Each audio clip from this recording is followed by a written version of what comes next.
Hello amigos, ¿cómo está? My name is Dad and welcome back to the channel. Today we're going to be talking all things Chivas because there's been so much happening over the last couple of days.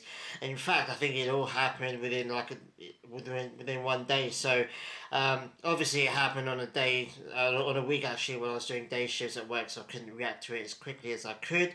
But this is a first opportunity I've had to talk about it. We've got loads to talk about, which is actually great because obviously you want these videos to be interesting and normally there's one or two things to talk about, but there's like five things to talk about. So let's get straight into it today.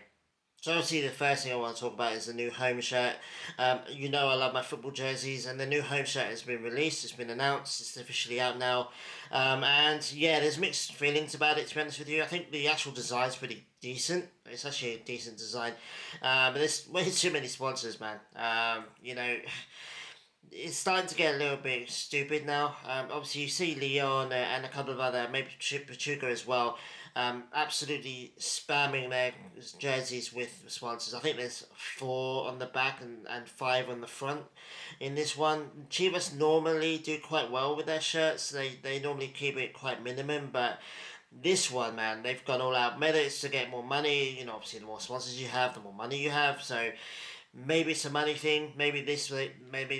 They've decided this year, like, let's just go all out on it this year, get some money in, and then we don't have to do it again for a while. But way too many sponsors. But the actual design's pretty decent. I've been told that the authentic one in particular in person is actually really really nice. So I can't wait to get mine. I haven't bought it yet. I'm living in Australia, if you don't know, and it's a little bit difficult to get Chivas jerseys over here. There's a couple of sites, I think they're kind of similar, run by the same company. My one is worldsoccershop.com, and I get all my shirts from there. If obviously if it's Mexico mainly and Chivas as well. Also, I'm lucky enough to buy directly, and England as well. But yeah, Mexico and Chivas are a little bit more difficult to get hold of. World Soccer Shop don't allow any numbers or names on the back at the moment, so I'm kind of waiting for that. Even then, there's a limited number. I think last season it was just Chicharito, KCal, Piojo, and I think Marin randomly. That was it. So I'm kind of hoping maybe Efrain Alvarez might be available because he plays for Mexico now. He's going to be playing in the Gold Cup. So hopefully he's going to be available. But I'm going to wait. I could have bought the authentic one already, but I want to wait and get a name on the back, depending on what the name is, of course. But yeah, I like it. It's a 6 out of 10 for me. Design's really good. I like the blue shoulder bits.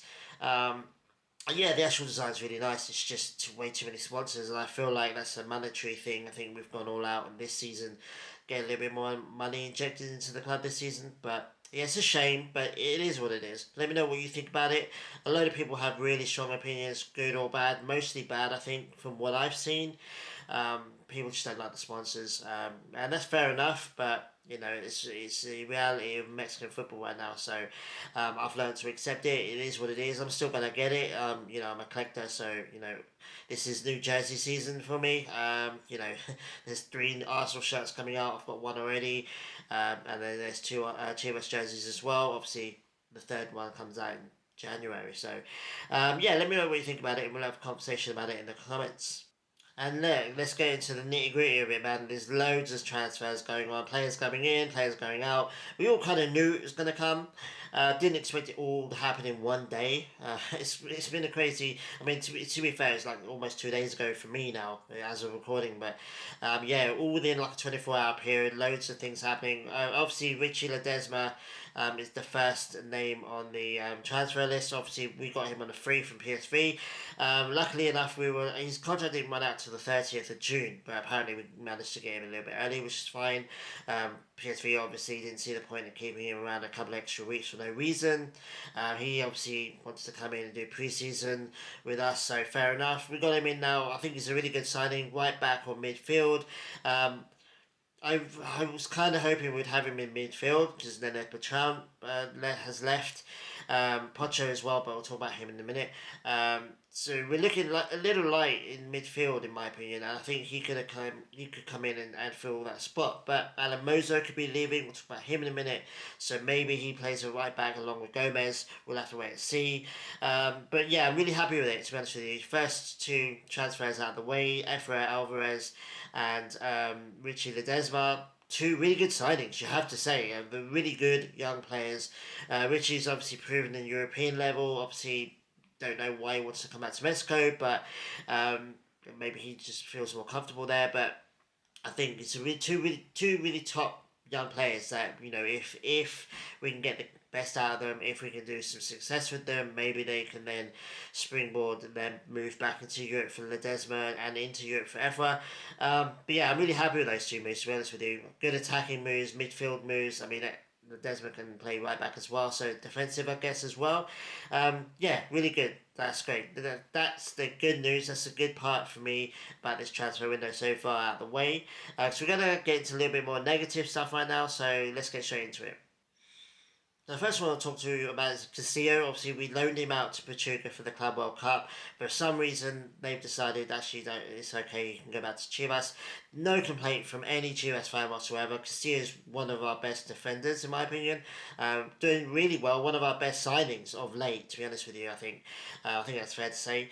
I was okay with him going to Pachuca for the Club World Cup because obviously we got him a bit more international exposure, should I say? Pachuca playing some top teams, but whatever reason, like I'm not complaining him coming back.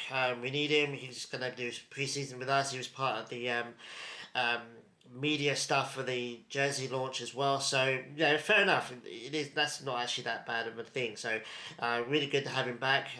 And he's not gonna potentially get injured in the Club World Cup playing for Pachuca. So that's a benefit as well. Now we're going to talk about a bunch of loan moves out of the club. Obviously, we talked about Nene Bertrand already going to Leon. Should I say Leon and Pachuca, man? We seem to be just doing business with them right now. The first one up is obviously Pocho going to Pachuca. He's gone back there on a loan with an option to buy. Apparently, it's not an obligation; it's an option. So we'll have to wait and see on that.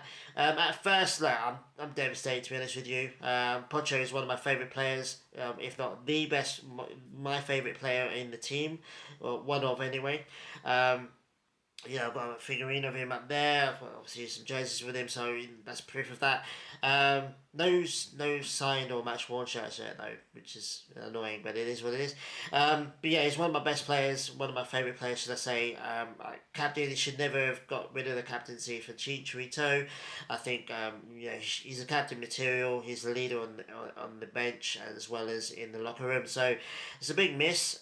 Again, the last season he was barely played. People say we had one good season out of him, and then that was it. 1 good 6 months out of him, and that was it. And that was under Paunovic. And I said to him, well, yeah, after Paunovic, he had what? Gargo, Espinosa, and Garcia, all three flopped hard for us.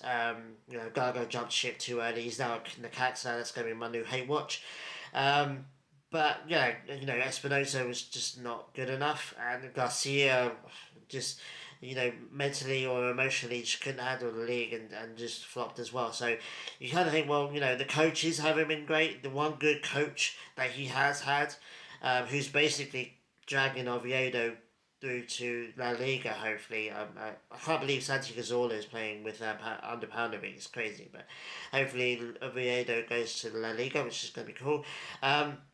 Yeah, it's no coincidence for me that the best season he's had under Chivas is the most competent coach we've had since Mateus Almeida. So it is what it is.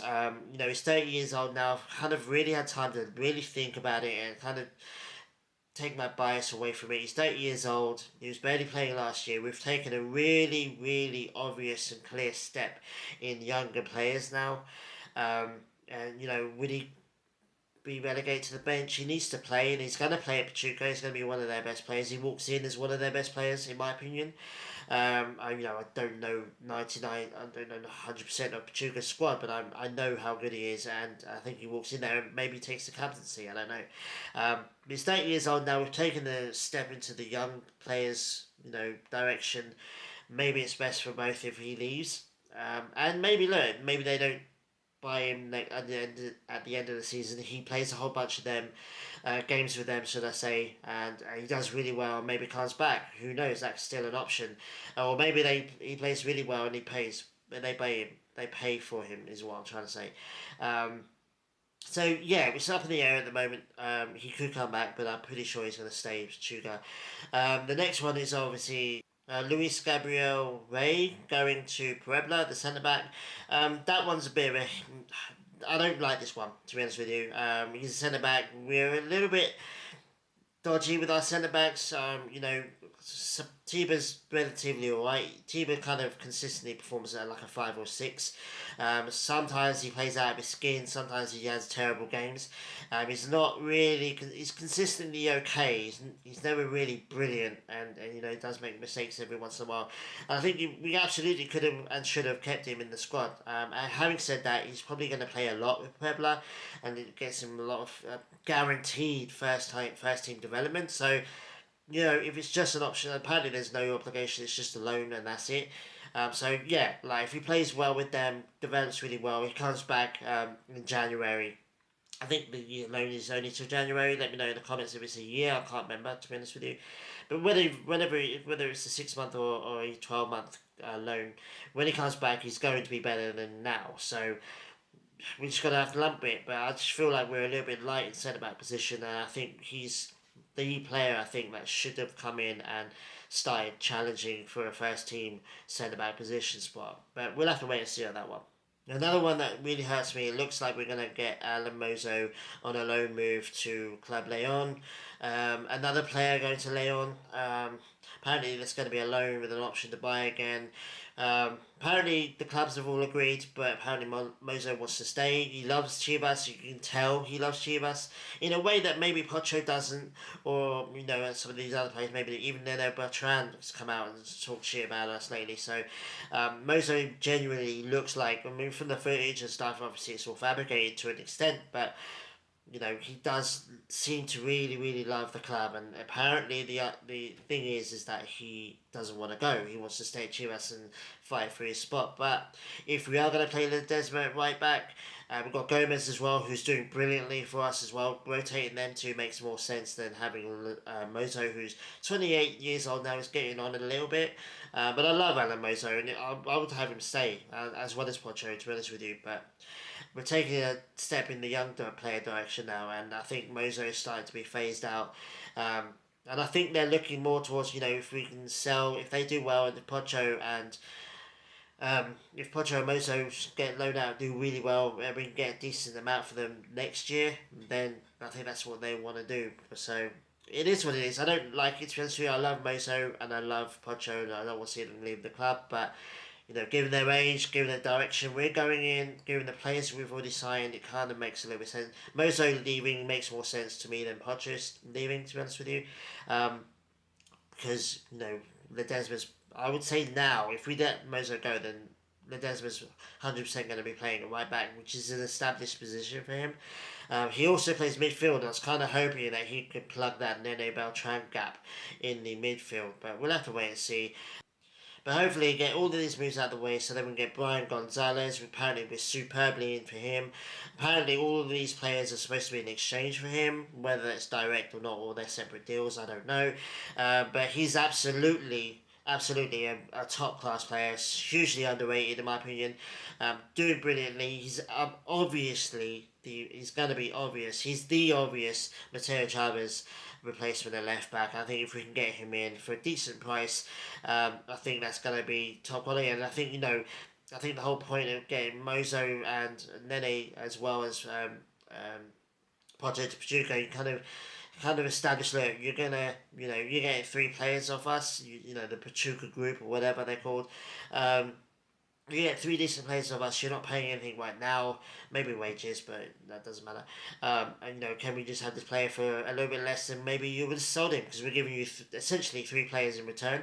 Hopefully that's great, because I'm desperate to get Brian Gonzalez into the team. I think he's going to do brilliantly for us. And again, young player in his early 20s. He's gonna we're in a direction now. And I think that's one thing I'm really confident about Chivas right now, is we're going in a clear direction, which is young players doing well and fighting for the team, and players that want to come. You can see Efrain Alvarez, he's a massive Chivas fan growing up. Ledezma as well. People take the piss out of Chivas all the time. We still have Aura and we still have Paul. Players still want to play for Chivas. They're happy to join Chivas. And they don't want to leave Chivas in Mozo's case. So, we just got to make the most of that. Get these young players in, and hopefully get these young players their energy and their their eagerness to get us over the line and get some trophies. And then once we can start winning trophies with them, I think we could do really well and sell them to European teams. And then we've got Yale Padilla and Hugo Camberos playing the semi final of the Toulon tournament. It's got a different name now, but I'm not saying it. In France with the under 20s in Mexico. Unfortunately, they lost 3-1 to France overnight, which is sucks. I watched the game. Mexico dominated most of the game, especially the first half. They were the better team. In the second half, fatigue started hitting in. Yale Padilla kind of had a little bit of a knock, had to come off. And as soon as he came off, the whole attack for Mexico kind of just died. I thought Camberos did alright. But yeah, and Choa did alright as well. I've got to mention Choa as well. I forgot to mention him in the last video. They were alright. Having said that, there were defensive areas for the first two goals. The third goal for France was a world class free kick. You can't argue with that. But defensive calamities for the first two goals, unfortunately. But Mexico fought hard. It was 1-1 for a while, and I was hoping it would go to penalties, but unfortunately, Mexico lose. They play Denmark next for the third space position. I think that's over the weekend. I think so. We'll have to wait and see for that. But yeah, Padilla and Camberos did really well in this team in this tournament. Padilla should have had an assist. They briefly went 2-1 up, but the goal was offside, so that was unfortunate. But yeah, both of them doing really well. Hopefully they come back, especially Padilla. Camberos seems to be pushing for a European move. I'm arguing with my mate about it because he seems to think he's pushing for an exit. I don't think so. I think he's just pushing for a better contract that has a European stuff clause in it or whatever. Because he's, Camberos and Padilla, all the young players in our team must be looking sideways at Mateo Chavez. He leaves, goes to a decent Eredivisie club in Europe, and somehow manages to get his first team debut for Mexico, which is great, and this what every young player wants. And I'm not disrespecting Chavez. Chavez absolutely deserves his spot. I think he walks in as one of the best left backs in the team. People want to start Gallardo left back in the first game for the Gold Cup. I don't think so. I think we should have Mateo Chavez in there. But the young players are looking at that and they're going, well, that's what I want. Some people just want to stay in Mexico and play and have a decent, good life like Marcelo Flores and have a decent life, have decent money and just stay in Mexico. But players like Chavez, there's a lot more players like Chavez that just want to go out in Europe and do really well and have top careers and play for Mexico. So this is the way to do it. And yeah, we're going in that direction right now. So yeah, I think Padilla's going to have a top season. I think KCAL can still leave. I'll be very shocked if KCAL stays after this window's closed. I think he could leave, to be honest with you. But I think Padilla's going to have a top season. I think Camberos again is going to establish himself. I think he's got another tournament in him in Chivas. Whether he wants it or not, I think he's going to stay for one more tournament. Hopefully have a really good tournament and then revisit Camberos at Christmas time and see what happens there. The last thing I want to talk to you guys about is obviously Karla Martinez with the feminine team. She's announced that she's leaving. So weirdly enough, the club hasn't come out and posted anything yet. This was a good 10 hours ago now. It happened while I was asleep. Yeah, real shame. She's such a good player. For some reason, barely got any minutes last season, weirdly enough. She's such a good player. One of the best players on the team. Let's be real about that. She's a huge loss for the club. Again, I don't know too much about why she's leaving. Apparently, there's stuff off the field. There's things going on in the front office or the back office or whatever. And I think she wants to leave just so that she can start playing again and playing regularly first team football. Inexplicably not getting that at Chivas, which is weird. I think that's one of the reasons Chivas haven't done quite well so far over the last year or two, but it is what it is. I mean, it sucks though. She's a great player, and hopefully she moves. Whichever team she goes to is gaining an exceptional player, and they're going to do really well with her, and she's going to do really well with them. Hopefully she can start playing loads more again, and regain that form and confidence that she had. But yeah, this one sucks. It's the first sale for the feminine team, which is also annoying. She announced it as well, which is weird. That's never a good sign when the player announces a departure before the club does. So maybe there is some stuff going on in the club that we all don't know about, or I don't know about because I'm quite ignorant sometimes. Um, but yeah, it sucks, and hopefully I wish her all the best in her future career because she's gonna be a top player for a few more years yet. So we've all got to keep an eye on her. And yeah, she's a fan favourite, and I'm sure every Chivas fan is gutted that she's leaving. So hopefully she does really well in the future. All the best for her in the future. And yeah, that's pretty much it, guys. Let me know in the comments about anything you want to talk about in this video. The jersey, the player sales, Ledezma coming in. Obviously, Karla Martinez as well. Brian Gonzalez coming in. What we're going to do about Cabreras. There seems to be a massive talking point with him at the moment. Let me know about all that in the comments and we'll talk about it. So, yeah, anyway, guys, thanks for watching. Sorry this video hasn't come out sooner. Again, I had work and I couldn't really get out of that until today. So, yeah, hopefully, whenever something else happens in Chivas, we sign Gonzalez, for example, Touchwood, hopefully I'll be free and ready to do a video on that as and when it happens. But if not, I'll do a video as soon as I can. Yeah, thanks guys for watching. I really do appreciate it. If you made it this far with me rambling, well done. Thank you so much. And yeah, I'll see you guys very soon for hopefully another Chivas video because it's all of Chivas right now. Arsenal's dead quiet. There's Chivas are the ones making all the moves right now. So it's great because it gives me stuff to talk about. So it gives us stuff to talk about as well. So yeah, anyway guys, thanks for watching and I'll see you guys very soon. Have a good weekend as well. Adios.